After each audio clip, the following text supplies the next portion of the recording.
कैसे हैं आप सब?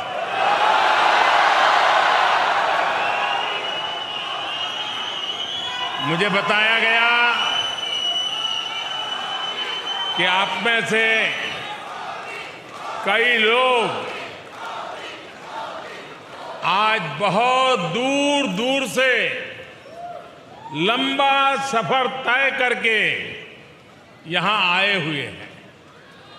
मैं आप सभी में भारत की संस्कृति, एकता और बंधुत्व के भाव का दर्शन कर रहा हूं।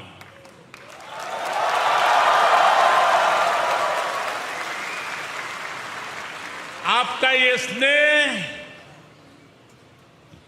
मैं कभी भूल नहीं सकूंगा।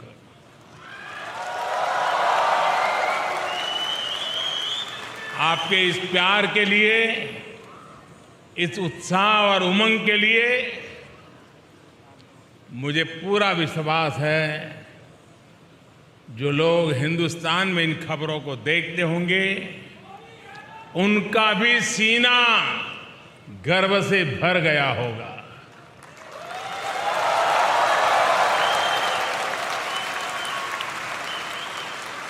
साथियों, आज का दिन एक और वजह से भी जाना जाता है।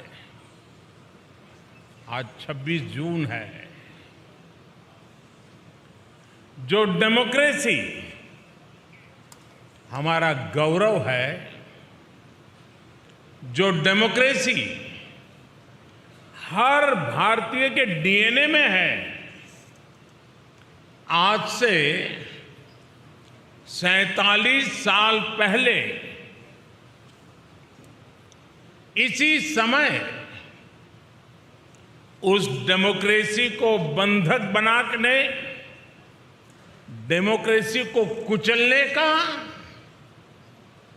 प्रयास किया गया था। आपातकाल का कालखंड, इमरजेंसी भारत के वाइब्रेंट डेमोक्रेटिक इतिहास में एक काले धब्बे की तरह है। लेकिन इस काले धब्बे पर सदियों से चली आ रही लोकतांत्रिक परंपराओं की श्रेष्ठता भी पूरी शक्ति के साथ विजयी हुई। लोकतांत्रिक परंपराएं इन हरकतों के लिए भारी पड़ी है। भारत के लोगों ने लोकतंत्र को कुचलने की सारी साजिशों का जवाब लोकतांत्रिक तरीके से ही दिया। हम भारतीय कहीं भी रहे, अपनी डेमोक्रेसी पर गर्व करते हैं।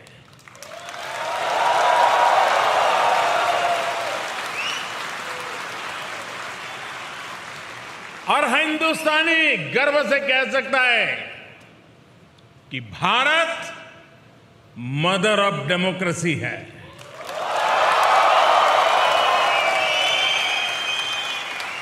लोकतंत्र का हजारों वर्षों का हमारा इतिहास आज भी भारत के कोने कोने में जीवंत है। इतनी सारी भाषाएं, इतनी सारी बोलियां, इतने अलग अलग तरह के रहन सहन के साथ भारत की डेमोक्रेसी वाइब्रेंट है। हर नागरिक का विश्वास है, उसकी आशा है और प्रत्येक नागरिक के जीवन को सशक्त कर रही है। भारत ने दिखाया है कि इतने विशाल और इतनी विविधता भरे देश में डेमोक्रेसी कितने बेहतर तरीके से डिलीवर कर रही है। जिस तरह करोड़ों भारतीयों ने मिलकर बड़े बड़े लक्ष्य हासिल किए हैं, वो अभूतपूर्व है।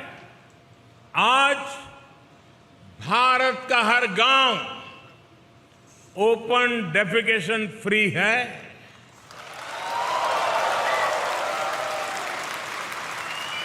आज भारत के हर गांव तक बिजली पहुंच चुकी है।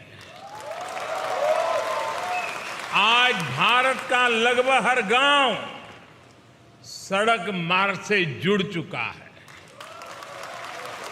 आज भारत के 99% से ज्यादा लोगों के पास क्लीन कुकिंग के लिए गैस कनेक्शन है।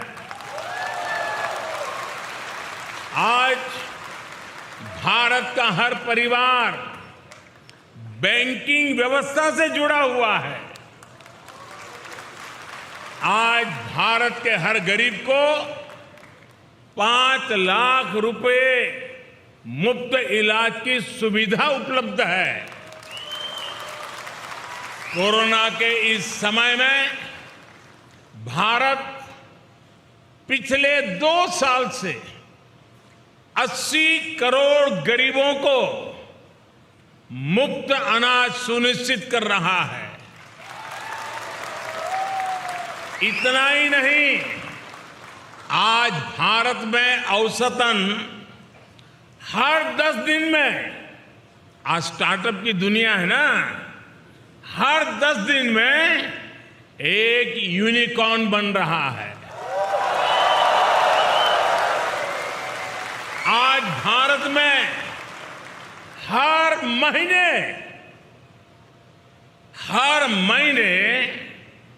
एवरेज औसतन 5,000 पेटेंट फाइल होते हैं। आज भारत हर महीने एवरेज औसतन 500 से अधिक आधुनिक रेलवे कोच बना रहा है। आज भारत हर महीने एवरेज औसतन 18 लाख घरों को पाइप वाटर सप्लाई से जोड़ रहा है, नल से जल। भारतीयों के संकल्पों की ये सिद्धियों की लिस्ट बहुत लंबी है। मैं अगर बोलता जाऊंगा तो आपके डिनर का टाइम हो जाएगा।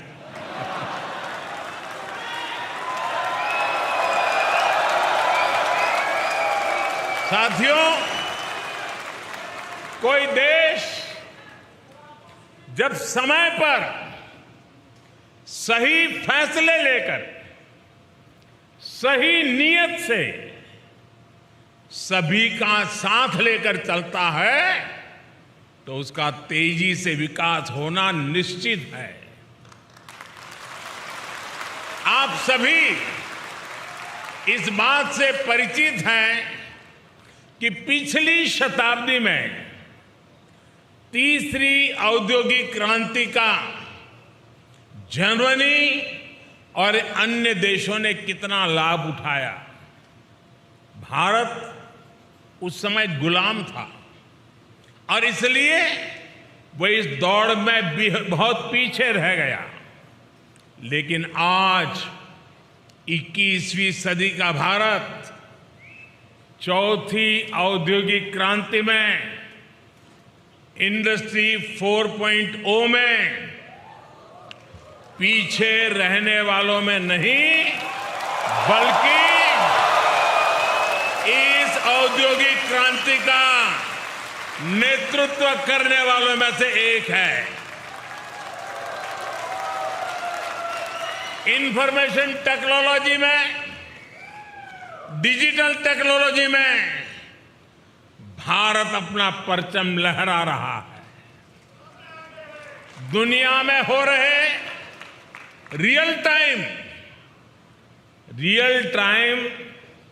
डिजिटल पेमेंट्स में से 40% ट्रांजैक्शन भारत में हो रहे हैं।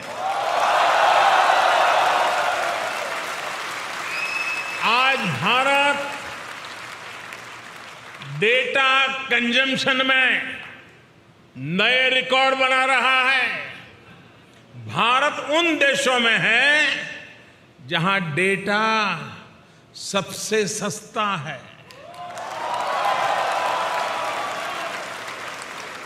21वीं सदी के नए भारत में लोग जितनी तेजी से नई टेक्नोलॉजी अपना रहे हैं वो किसी को भी हैरान कर सकती है।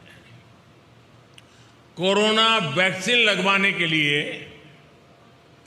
वैक्सीनेशन सर्टिफिकेट पाने के लिए बनाए गए कोविन पोर्टल पर करीब 110 करोड़ रजिस्ट्रेशन हुए हैं।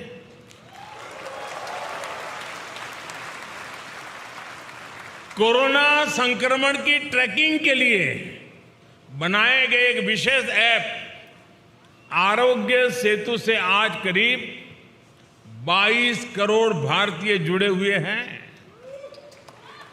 सरकार द्वारा खरीदारी करने के लिए बनाए गए गवर्नमेंट ई मार्केट प्लेस यानी जेम से करीब 50 लाख विक्रेता सेलर्स जुड़े हुए हैं।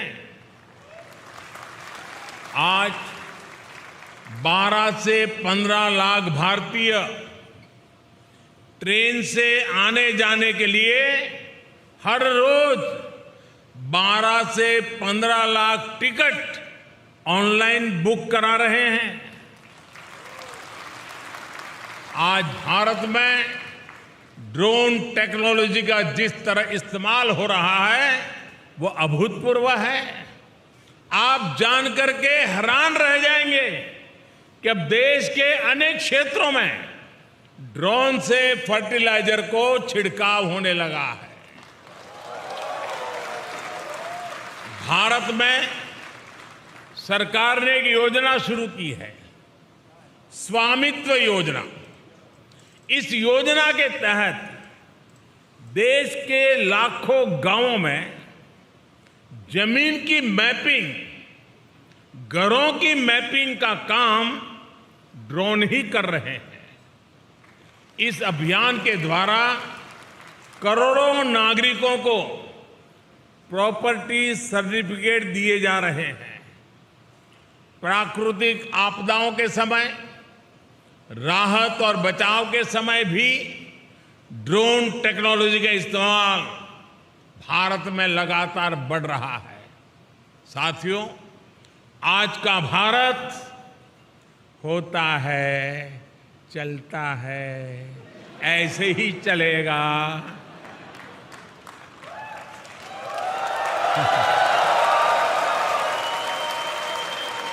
उस मानसिकता से बाहर निकल चुका है दोस्तों। आज का भारत की पहचान है करना ही है और समय पर करना है। इस संकल्प के साथ हिंदुस्तान चल रहा है। भारत अब तत्पर है, तैयार है, अधीर है। भारत अधीर है प्रगति के लिए, विकास के लिए। भारत अधीर है अपने सपनों के लिए। अपने सपनों को संकल्प कर लेकर के सिद्धि तक पहुंचाने के लिए अधीर है। भारत आज अपने सामर्थ्य में भरोसा करता है, अपने आप में भरोसा करता है।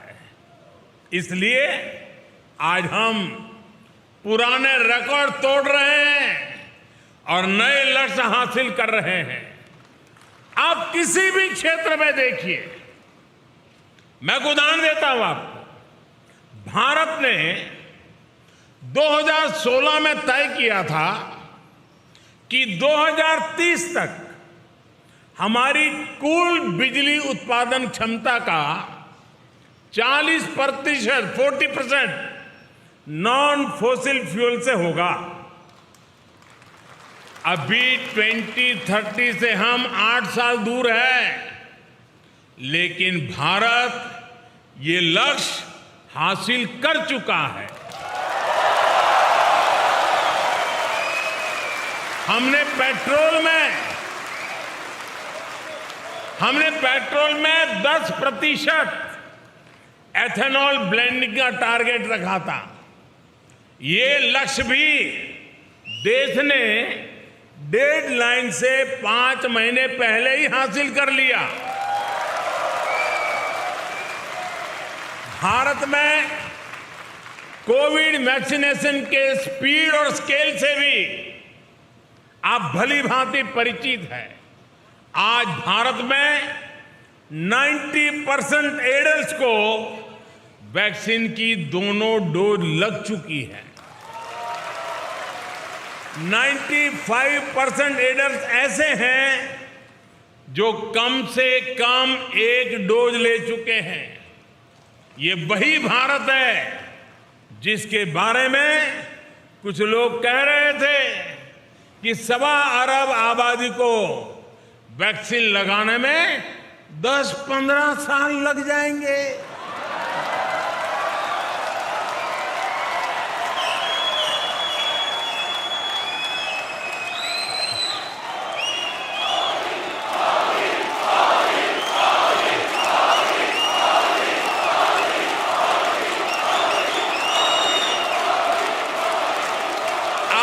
जब मैं आपसे बात कर रहा हूं तो भारत में वैक्सीन डोज का आंकड़ा 196 करोड़ यानी 1.96 बिलियन को पार कर चुका है।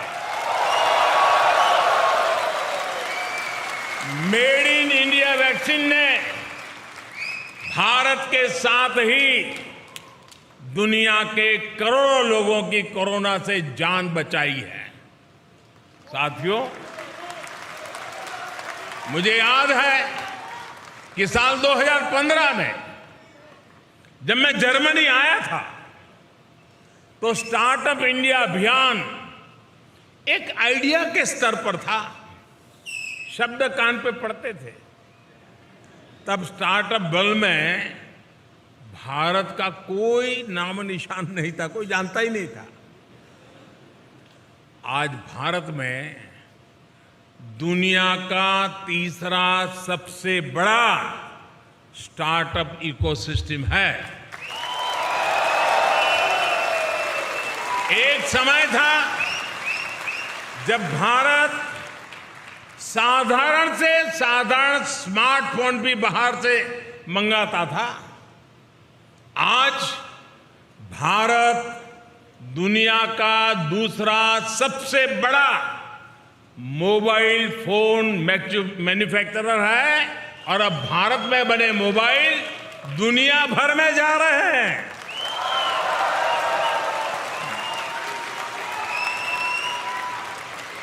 सात 8 साल पहले जब मैं आप जैसे साथियों से चर्चा करता था तो हमारी बायोटेक इकोनॉमी $10 बिलियन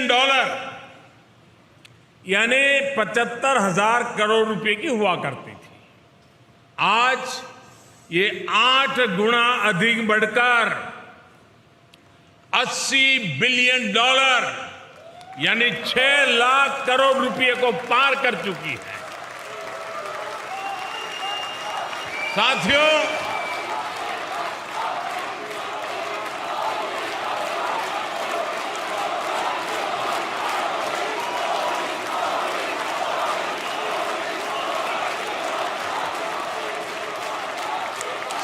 मुश्किल से मुश्किल हालातों में भी भारत के लोगों का हौसला ही हमारी सबसे बड़ी ताकत है।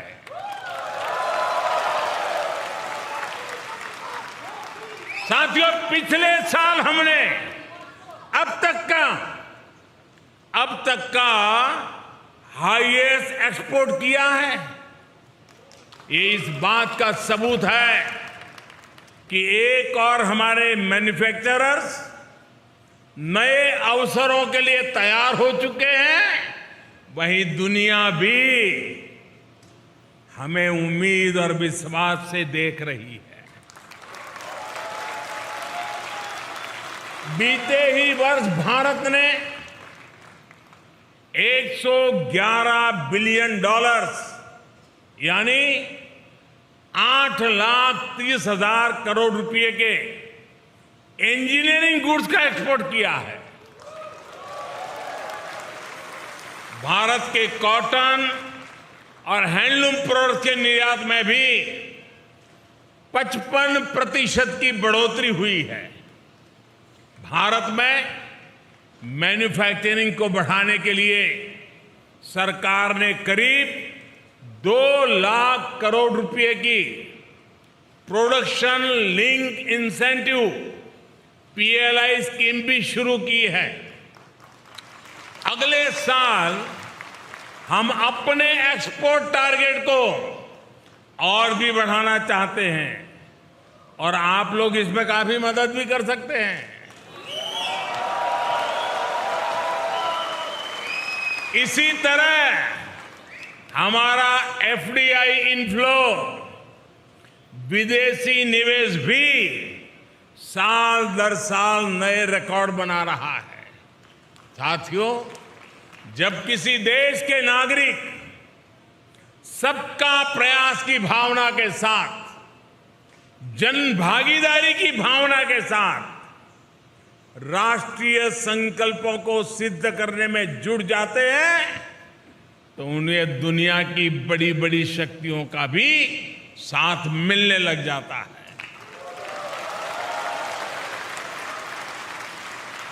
आज हम देख रहे हैं कि किस तरह दुनिया की बड़ी शक्तियां भारत के साथ कंधे से कंधा मिलाकर चलना चाहती है। अपने देशवासियों की संकल्प शक्ति से आज भारत प्रगति के पथ पर निरंतर आगे बढ़ रहा है। हमारे लोगों के संकल्पों से, उनकी भागीदारी से भारत के प्रयास आज जन आंदोलन बन रहे हैं। यही जो मुझे देश के भविष्य के लिए आश्वस्त करता है, भरोसा देता है। उदाहरण के तौर पर दुनिया में ऑर्गेनिक फार्मिंग जैसे शब्द चर्चा का विषय बने हुए हैं, लेकिन भारत के किसान खुद आगे आकर इसे जमीन पर उतार रहे हैं। इसी तरह क्लाइमेट चेंज आज ये भारत में केवल सरकारी पॉलिसीज का मुद्दा नहीं है। भारत का युवा ईवी और ऐसी ही दूसरी प्रो क्लाइमेट टेक्नोलॉजी में इन्वेस्ट कर रहा है। सस्टेनेबल क्लाइमेट प्रैक्टिसेस आज भारत के सामान्य से सामान्य मानवी के जीवन का हिस्सा बन रही है। 2014 तक भारत में खुले में शौच एक बड़ी समस्या थी, लेकिन हमने देश में 10 करोड़ से ज्यादा शौचालय बनवाए। आज स्वच्छता भारत में एक जीवन शैली बन रही है। भारत के लोग, भारत के युवा देश को स्वच्छ रखना अपना कर्तव्य समझ रहे हैं। आज भारत के लोगों को भरोसा है कि उनका पैसा ईमानदारी से देश के लिए लग रहा है, भ्रष्टाचार की भेंट नहीं चढ़ रहा है। और इसलिए देश में टैक्स कंप्लायंस तेजी से बढ़ रही है। ये किसी कानूनी प्रक्रिया के कारण नहीं है, बल्कि स्वतः स्फूर्त जागरण से हो रहा है। दोस्तों, साथियों, हम सभी भारतीय इस साल अपनी आजादी के 75 वर्ष का पर्व मना रहे हैं, अमृत महोत्सव मना रहे हैं। आजादी के 75वें वर्ष में भारत अभूतपूर्व इंक्लूसिवनेस और इससे प्रोत्साहित होने वाली करोड़ों एस्पिरेशंस का गवाह बन रहा है। भारत आज अभूतपूर्व संभावनाओं से भरा है। भारत एक मजबूत सरकार के नेतृत्व में, एक स्थिर सरकार के नेतृत्व में, एक निर्णायक सरकार के नेतृत्व में नए सपने भी देख रहा है, नए संकल्प भी ले रहा है और संकल्पों को सिद्धि में परिवर्तित करने के लिए जी जान से जुटा हुआ भी है। हमारी पॉलिसी स्पष्ट है और रिफॉर्म्स के लिए भरपूर कमिटमेंट है। 5 साल बाद हमें कहां पहुंचना है ये भी तय है और आने वाले 25 साल के लिए जब देश आजादी की शताब्दी मनाएगा, 25 साल के बाद हमें कहां पहुंचना है, 25 साल के लिए आत्मनिर्भरता का रोड मैप भी तैयार है।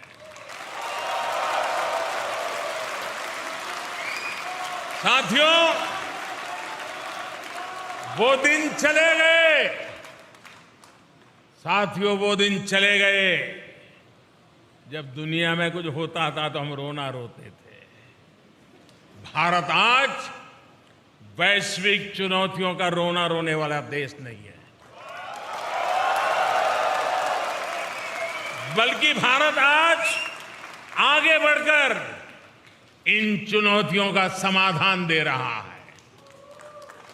Coalition for disaster resilience fund CDRI के माध्यम से हम पूरी दुनिया को आपदाओं से लड़ने में सक्षम बनाना चाहते हैं। आज हम इंटरनेशनल सोलर अलायंस के जरिए दुनिया भर के देशों को एक मंच पर ला रहे हैं ताकि सस्ती और एनवायरमेंट फ्रेंडली एनर्जी का लाभ दुनिया को दे सके। वन सन, वन वर्ल्ड, वन ग्रिड, ये सपना हमने दुनिया के सामने रखा है। इसके लाभ भारत ने बीते 8 वर्ष में खुद अनुभव भी किए हैं। भारत में सोलर पावर की रिकॉर्ड कैपेसिटी तो बिल्ड हुई है, ये 2-2.5 रुपए प्रति यूनिट के हिसाब से उपलब्ध है। ग्रीन हाइड्रोजन को लेकर भी जिस स्केल पर भारत काम कर रहा है, जर्मनी जैसे मित्र देशों के साथ साझेदारी कर रहा है, तो उसमें भी मानवता का ही हित है। भारत में WHO centre for traditional medicine स्थापित होने से भारत दुनिया की प्राचीन चिकित्सा पद्धतियों का ग्लोबल सेंटर भी बन रहा है। साथियों, योग की ताकत क्या है ये तो आप भली भांति जानते हैं। पूरी दुनिया को नाक पकड़वा दिया है। साथियों, आने वाली पीढ़ियों के लिए आज का नया भारत नई विरासत बनाने पर काम कर रहा है। नई विरासत बनाने के इस अभियान की सबसे बड़ी ताकत है हमारे नौजवान है, हमारा यूथ है। भारत के युवाओं को सशक्त करने के लिए 21वीं सदी की पहली एजुकेशन पॉलिसी लेकर हम आए हैं। पहली बार भारत में मातृभाषा में डॉक्टरी और इंजीनियरिंग की पढ़ाई तक का विकल्प दिया जा रहा है।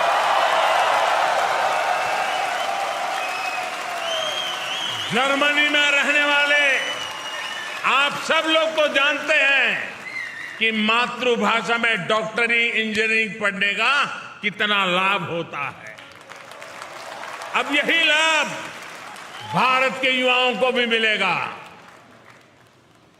नई एजुकेशन पॉलिसी में हायर एजुकेशन और रिसर्च के लिए ग्लोबल पार्टनरशिप पर भी बहुत अधिक फोकस है।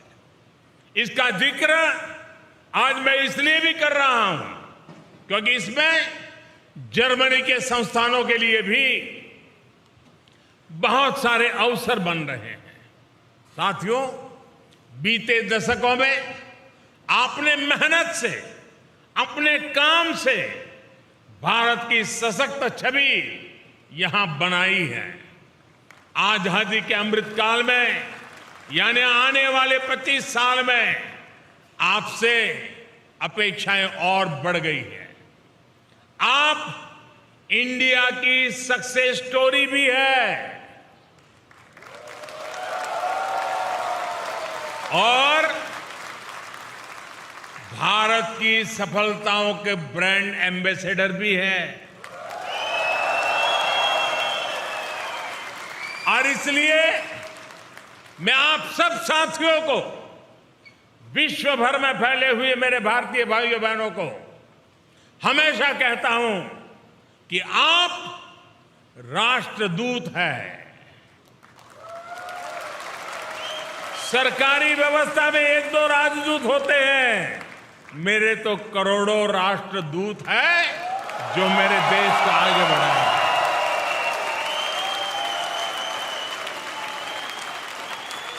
साथियों, आप सबने जो प्यार दिया, जो आशीर्वाद दिए, जो उत्साह और उमंग के साथ इतना बड़ा शानदार कार्यक्रम बनाया, आप सबको मिलने का मुझे मौका मिला, इसलिए मैं एक बार फिर आप सभी का बहुत बहुत आभार व्यक्त करता हूं।